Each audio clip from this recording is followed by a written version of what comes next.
Seasonal గా వచ్చేవి మాత్రమే తినేవాళ్ళు. మ్యాంగో, నేరేడు, జామకాయ, ముంతమామిడి. ముంతమామిడి అంటే క్యాజు ఫ్రూట్. ఓ. కానీ ఈయనకు మాత్రం తేగలంటే చిన్నప్పటి నుంచి ఎంతో ఇష్టం. అవి కావాలని మారం చేస్తూ ఉండేవాడట.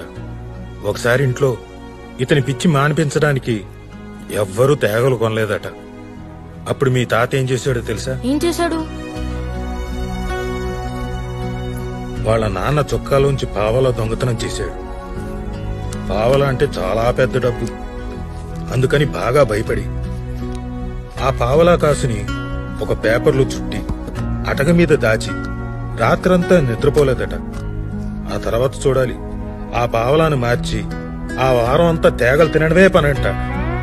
మా అందరికీ ఎప్పుడూ చెప్పి నవ్వించేవారు. మేం పెద్దయ్యాక కూడా ఎక్కడ తేగలు కనిపించినా కొని తెచ్చి మరీ తినమని చెప్పేవారు.